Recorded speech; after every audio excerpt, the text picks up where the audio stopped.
আওয়ামী লীগ আমলে প্রতি বছর দেশ থেকে বিদেশে পাচার হয় ১৬ বিলিয়ন মার্কিন ডলার। কিন্তু ঠিক কী প্রক্রিয়ায় এ অর্থ নেওয়া হতো ভিন দেশে? সম্প্রতি শেখ হাসিনার ভাগ্নি টিউলিপ সিদ্দিকের একাধিক ফ্ল্যাট নিয়ে তদন্ত চালাতে গিয়ে বেরিয়ে আসে এর উত্তর, যা নিয়ে প্রতিবেদন প্রকাশ করেছে যুক্তরাজ্যের সানডে টাইমস পত্রিকা। জানা যায়, এখানেও অর্থ পাচারের হাতিয়ার দেশের সেই পুরনো উদ্বেগ অফশোর কোম্পানি। বেরিয়ে এসেছে সালমান এফ রহমানের ছেলে শায়ান রহমান সহ একাধিক প্রভাবশালী ব্যক্তির নাম।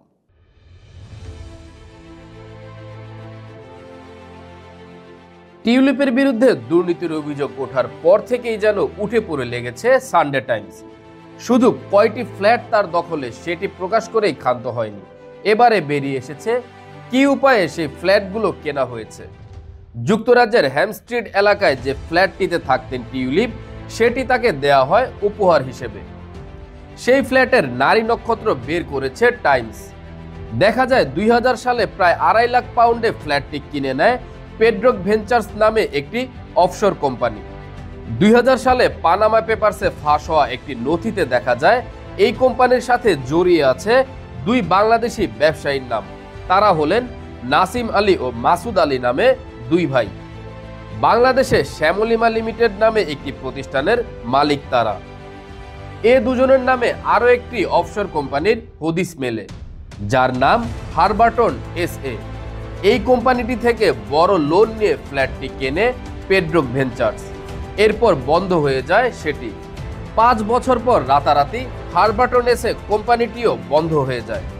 কাকতালীয়ভাবে এই ঘোষণার ২৪ ঘন্টার মধ্যে ফ্ল্যাটটি হস্তান্তর করা হয় মঈন গনি নামের হাসিনার অনুগত এক আইনজীবীর কাছে।